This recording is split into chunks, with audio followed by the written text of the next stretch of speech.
देख लो केतु दादा, ये मिसाल बन गया तुम्हारे लिए एक। अगर तुमने अब अपने लिए स्टैंड नहीं लिया ना तो यही हाल होने वाला है तुम्हारा। और तुम दोनों को क्या लग रहा है, हा? तुम लोगों ने कोई बहुत बड़ा महान काम किया है? ये कोई तुम तकलीफ अकेले झेल रहे हो, कोई सैक्रिफाइस कर रहे हो? नहीं, तुम्हारे साथ साथ ये तकलीफ झेल रहे हैं हमारे मम्मा और बाबा।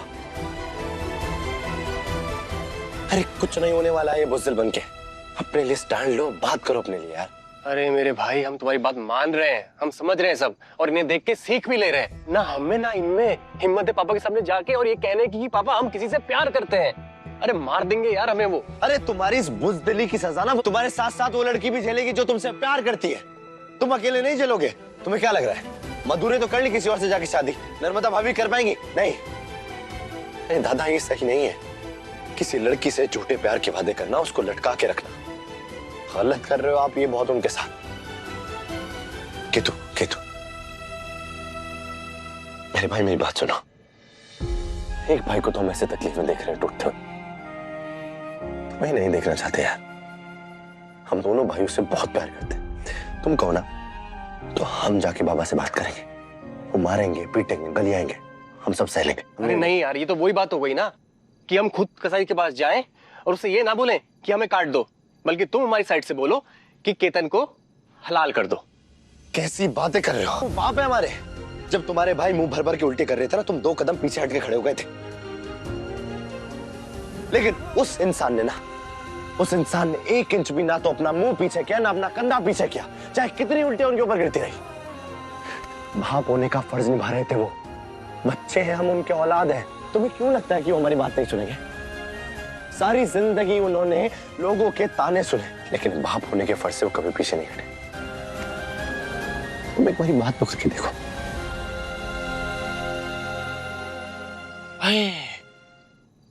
हमारे पास एक आइडिया है। अगर पापा के सामने तुम्हारी जबान को लकवा मार देता है तो माँ से बात करो, मतलब हाँ समझे?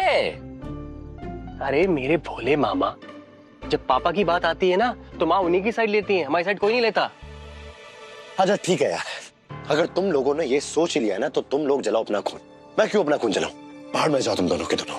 अरे यार ये समझता ही नहीं है यार।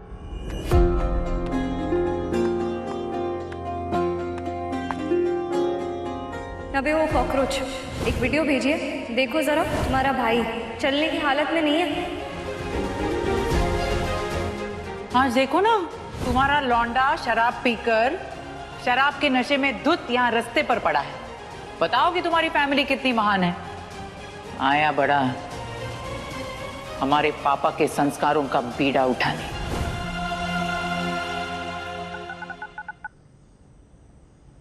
The number you have dialed is busy. Please try later. आपके द्वारा डायल किया गया नंबर व्यस्त है। आपके द्वारा डायल किया गया नंबर व्यस्त है। कृपया थोड़ी देर में प्रयत्न करें।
जी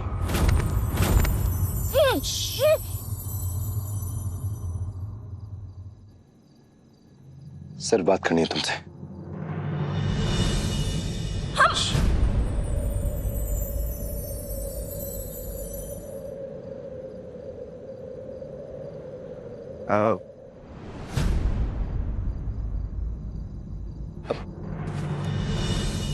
बे ओ महादेव के सन, तुम्हारा दिमाग खराब हो गया है क्या?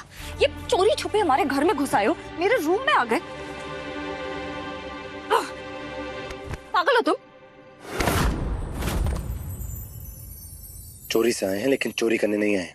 यहाँ पे आए हैं तुमसे तुम्हारे बारे में बात करने के लिए। तुमने हमारे भाई को क्यों फंसाया? तुम ना मुंह से बात करने के लायक ही नहीं हो, सिर्फ लातों के लायक हो। एक लड़की के रूम में ऐसे घुस आने के कितने संगीन चार्जेस है, और एक केस कर देंगे हम तुम पे। हैरेसमेंट का केस करूंगी, तुम देखो। रज्जी, तुम ठीक हो ना? बेटा अब तो तू गया, अब तो तू गया हो।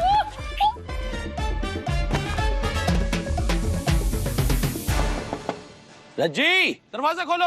अगर तुमने आज ये दरवाजा खोला ना तो तुम्हारी मौज मस्ती पूरी तरीके से बंद। एक झूठ तुमने बोला था कि कॉलेज में हमने तुम्हें छेड़ने की कोशिश करी है, और आज एक झूठ हम बोलेंगे कि तुमने हमें यहाँ बुलाया मिलने के लिए। अबे ओ घटिया बन के पोस्टर चाहिए, शर्म नहीं आती है तुम्हें? कोई बिलीव नहीं करेगा तुम्हारी बातों को। शक्ल देखी है तुमने अपनी? मैं तो बता रही हूँ। मैं यहाँ जबरदस्ती आऊँ ये बात मुझे पता है, तुम्हें पता है। बाहर जो तुम्हारे फूफा खड़े हैं ना, उन्हें नहीं पता। मैं कितनी भी मार खाता रहूंगा उनसे, लेकिन बार बार एक ही बात कहता रहूंगा कि मुझे यहाँ तुमने बुलाया। और उसके बाद मैं और तुम एक ही नाव में सवार हो जाएंगे। मैं तो हुई बदनाम, लेकिन आज से तुम भी बदनाम हो जाओगी, फिर दोनों साथ में डूबेंगे। रज्जी, बहरी हो गई हो क्या? सुनाई नहीं दे रहा है? दरवाजा खोलो। जी फूफा जी, वो कॉकरोच आ गया था। कॉकरोच? अरे कॉकरोच कहाँ से आ गए? अभी कुछ दिन पहले ही तो कीटनाशक डलवाया था हमने। अच्छा एक काम कर, उसे ना चप्पल से कुचल के मार दे। जी फूफा जी, आप बिल्कुल सही कह रहे हैं। ये कॉकरोच ना गंदी नाली के कीड़े होते हैं, किसी से भी बिना पूछे घर में घुस आते हैं, और दिखते भी तो अच्छे नहीं है, और ना ही ये कुत्ते बिल्लियों जैसे क्यूट होते हैं कि इनको घर में पाला जाए। अरे ये गंदी नाली के कीड़े होते हैं जो गंद खाते हैं। पर आपने सही कहा फूफा जी, इन्हें ना चप्पल से कुचल देना चाहिए। पर आप टेंशन मत लेना, इस कॉकरोच का वध तो मैं अकेले ही कर दूंगी। आप जाके सो जाइए। Good night. Good night. Cockroach. अबे तुझ जैसी चालाक लोमड़ी होने से बेहतर है गंद खाने वाला कॉकरोच होना। कम से कम वो खाली गंदी तो खाता है, तेरी तरह उसका दिल तो काला नहीं होता। अबे तुम्हारे चक्कर में हमारे पापा ने हमें इतना मारा, लेकिन फिर भी हमने तुम्हारी बात पे यकीन किया, हमारे भाई की वीडियो को लेकर के। लेकिन अब हमें समझ आया, दिल तो तुम्हारे पास है ही नहीं, और ये दिमाग है, ये है चालाक लोमड़ी वाला। अबे ओ कबाड़ी वाले, कम से कम हमारे पास दिमाग तो है, तुम्हारे पास तो वो भी नहीं है। पता नहीं क्या अनशन पके जा रहे हो। देखो तुम्हारे भाई की वीडियो मैंने सिर्फ तुम्हें भेजी थी। तुम्हें इस बात पे यकीन करना है तो करो, वरना कहीं जाके मरो, हमें कोई फर्क नहीं पड़ता है। पर एक बात ध्यान से सुनो, हमारे रूम में खड़े होके हमें एक और गाली दी ना तो चप्पल उठा के मारेंगे। क्या हुआ? बुरा लग रहा है सच तुम्हें? हाँ? सच तो ये है कि हमें तुम्हारी मदद करनी ही नहीं चाहिए थी, तुम इस लायक ही नहीं। आखिरी बार बता रहे हैं, तुम्हारे भाई की वीडियो सिर्फ तुम्हें भेजी थी, किसी और को नहीं। और ये बात भानु माँ की कसम खा के बोल रहे हैं, और भानु माँ की कसम कभी झूठी नहीं खाएंगे हम, उनसे सबसे ज्यादा प्यार करते हैं। अगर तुमने नहीं बताया तो फिर किसने बताया? वो सब हमें नहीं पता, लेकिन एक बात कान खोल के सुन लो, अगर दोबारा हमारे रूम में घुसने की कोशिश भी की ना तो पुलिस बुला लेंगे।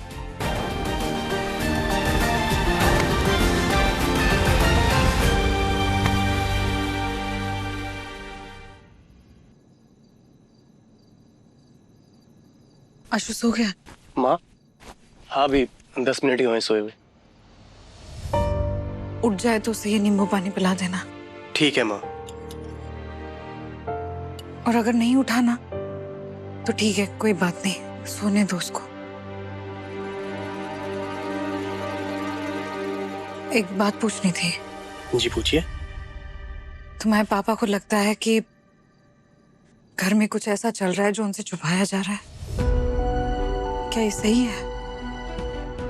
क्या सच में तुम लोग हमसे और पापा से कुछ छुपा रहे हो? देखो, अगर कोई भी बात है ना तो तुम अभी बता दो हमको। नहीं माँ, ऐसी कोई बात नहीं है।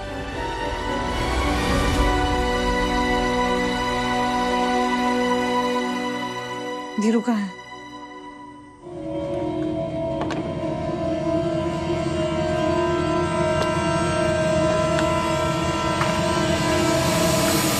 बाहर है, अभी आता ही होगा।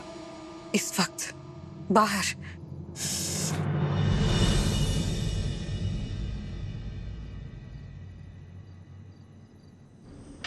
तो पड़ोसी जो बोल रहे थे वो सच था।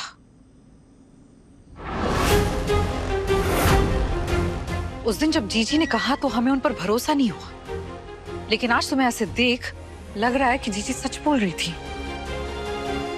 क्या सच में तुम्हारे रज्जी के बीच में कुछ चल रहा है? नहीं माँ।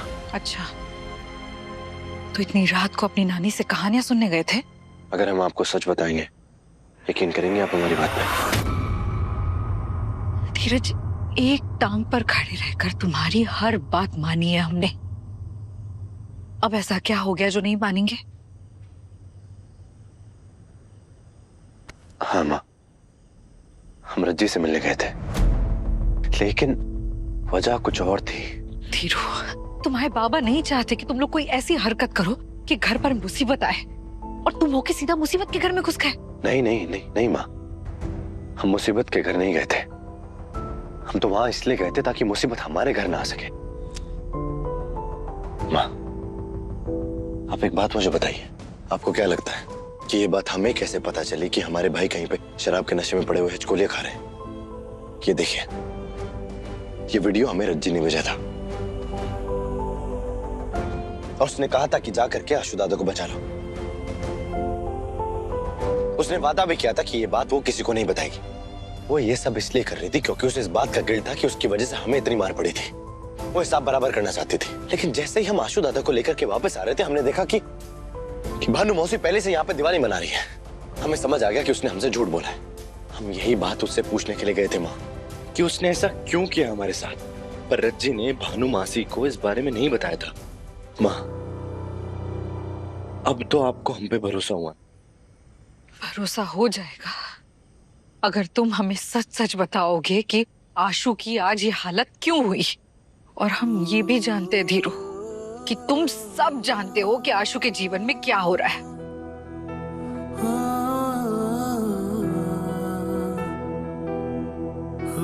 माँ, हमें एक बात बताइए, आप पापा ने और आपने शादी करी थी क्योंकि आप दोनों को एक दूसरे से प्यार हो गया था।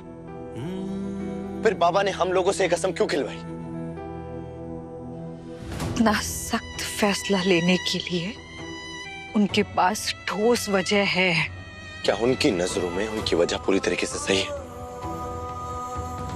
कल को अगर हमें या केतु दादा को किसी भी लड़की से प्यार हो जाता है और वो लड़की भी सही हो, अच्छे खानदान की हो, संस्कारी हो, क्या फिर भी बाबा अपनी वजहों को लेकर के जिद पर अड़े रहेंगे? तुम किसकी बात कर रहे हो? आशु की, केतु की या फिर अपनी? माँ, हम आशु दादा की बात कर रहे हैं। उन्हें एक लड़की से प्यार हो गया था और वो उससे शादी करना चाहते थे, लेकिन बाबा से बात करने की वो हिम्मत नहीं जुटा पाए। उस लड़की ने जाके किसी और से शादी कर ली। इसी वजह से वो बेचारे शराब के नशे में पड़ गए। माँ, एक बात आप हमें बताइए, क्या बाबा की कसम इतनी बड़ी है कि उसकी वजह से आप अपने बेटे को ऐसे टूटते हुए देख सकें? कल को अगर केतु को इसीलिए देव इतना प्यार करते हैं आशु से, क्योंकि देव को भरोसा है आशु उनके खिलाफ कभी नहीं जाएगा। और आज उसने साबित कर दिया। अपने पापा की कसम के लिए अपने प्यार को त्याग दिया। बड़ा बेटा होने का फर्ज निभाया है उसने। तुम्हें और केतु को सीखना चाहिए अपने आशु दादा से। बहुत गर्व महसूस हो रहा है आशु पे। लेकिन उस तकलीफ का क्या जिससे आशु दादा गुजर रहे हैं माँ? और उस दर्द का क्या जो तुम्हारे बाबा इतने सालों से झेलते आ रहे हैं। सारा शहर उनकी इस बात की इज्जत करता है कि उन्होंने जो कुछ भी अपने बच्चों के लिए किया, अपने घर के लिए किया, अपनी औलाद के लिए किया। अरे किसी को इस बात से कोई फर्क नहीं पड़ता है कि उनके नाम के आगे किसी का नाम है या फिर नहीं है, उनका कोई खानदान है या नहीं है, सिवाय इस परिवार के। अब तो समझो इस बात को। तुम्हारे लिए ये सब कहना बहुत आसान है धीरू, क्योंकि तुमने कभी ये सब झेला नहीं ना। तुम अपने माँ बाबा दोनों के नाम के साथ पैदा हुए हो, तुम्हारे बाबा नहीं हुए थे। तुम्हें क्या लगता है हम क्यों नहीं मनाते अपनी शादी की सालगिरह? क्योंकि उस दिन को याद करके अब भी देव का दिल दुखता है, और हम कोई ऐसी बात नहीं करेंगे जिससे देव को तकलीफ हो। हम देव को कभी दुखी नहीं देख सकते, कभी नहीं। अगर केतु दादा को या हमें किसी से प्यार हो जाता है तो आप किसका साथ देंगे? हमारा या फिर बाबा का? परिवार और देव के बीच में चुनना पड़े तो हम देव को चुनेंगे। सच और देव के बीच में चुनना पड़े तो भी हम देव को ही चुनेंगे। सही और गलत के बीच में चुनना पड़े तो भी हम वही चुनेंगे जो देव के लिए सही हो। भगवान और देव के बीच में चुनना पड़े तो भी हम देव को ही चुनेंगे, क्योंकि हमारे लिए परिवार, सच, सही और भगवान सब देव है।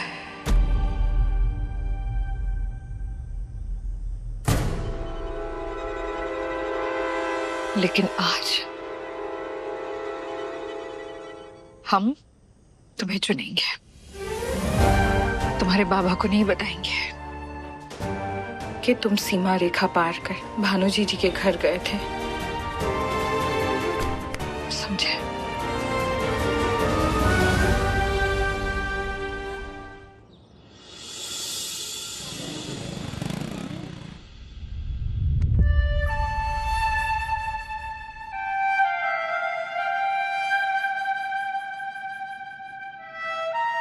माँ,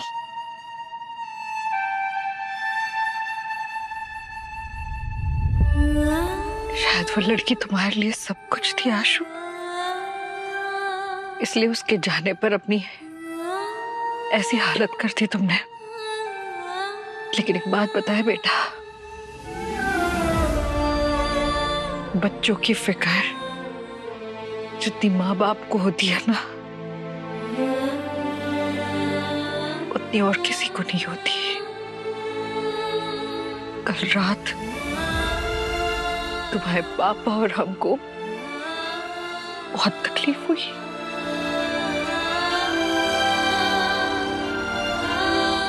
अपना ख्याल रखो।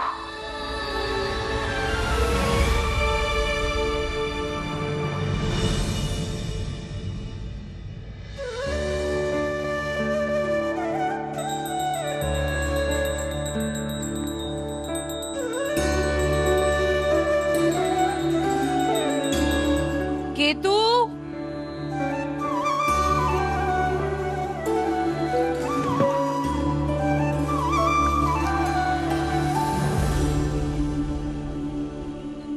आशु,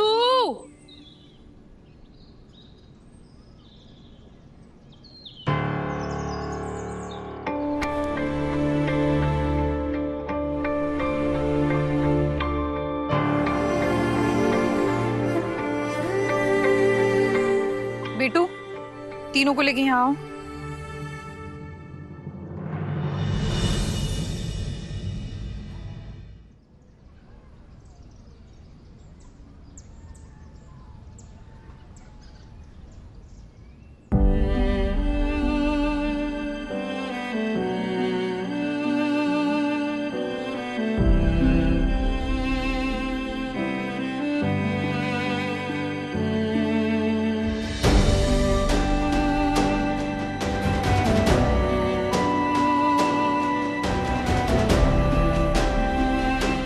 रुको,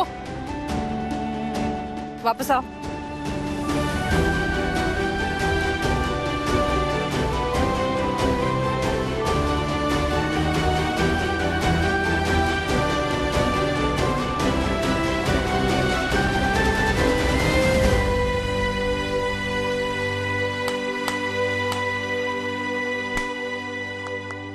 बच्चों की नजर उतार दी क्या?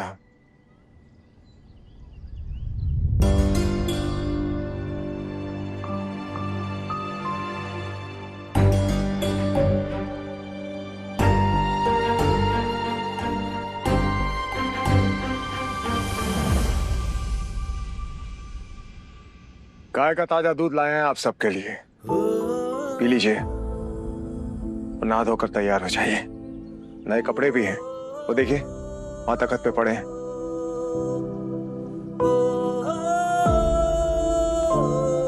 पहन लीजिए और आधे घंटे में यहीं पर मिलिएगा। हम सबको साथ जाना है। दे दीजिए इनको दूध।